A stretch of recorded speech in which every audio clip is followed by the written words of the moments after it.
Жалал Абад шаарынын Борбордук Ленин көчөсүндөгү экинчи жер асты өтмөгүнүн курулушу аяктады. Бүгүн анын ачылуу салтанаты болуп, ага кала мэри Мураталы Тагаев, шаардык кеңештин төрагасы Айбек Жолдошов баштаган депутаттар тобу, аксакалдар жана шаар тургундары катышты. Аталган өтмөктүн курулушу ушул жылдын май айында башталган. Узундугу 40, туурасы 9 метрди түзүп, ал өткөн жылы курулган биринчи жер асты өтмөгү менен туташат. Анда 24 соода түйүнү орун алып, жүргүнчүлөр үчүн ыңгайлуу шарттар каралган. Бекитилген долбоор боюнча эч кандай четтөө болгон жок. Баары ошол долбоордун негизинде бардык жумуштар убагында толук менен бүткөрүлдү. Мындай объект курулган эмес акыркы жылдарда, даже Кыргызстанда курулган эмес.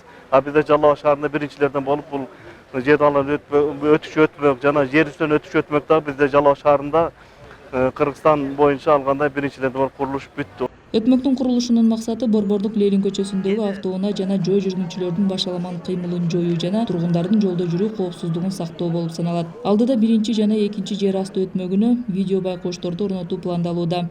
Президентибиз Сооронбай Шариповичтин быйылкы региондорду өнүктүрүү, өлкөнү санариптештирүү жылына ушул Жалал Абад шаарында бир чоң курулуштардын бири бул жер астынан өтүүчү өтмөк болуп эсептелинген.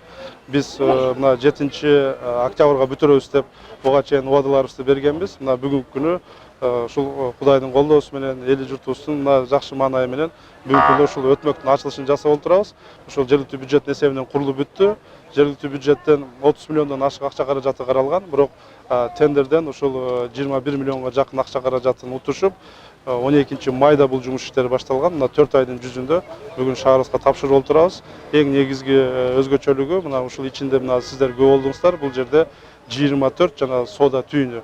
Бул соода түйүндөрдүн баарысы тең бул муниципалдык болуп эсептелинет мэриянын алдында. Трассаларга чыкпастан биздин балдарыбыз, неберелерибиз, аксакал энелерибиз мына өтмөктөн өтүп өзүлөрүнчө сүйүнүп кубанычтуу күндөр болду да бүгүн. Эң сонун болду да мына коопсуздук жагынан өтмөк жол курулду.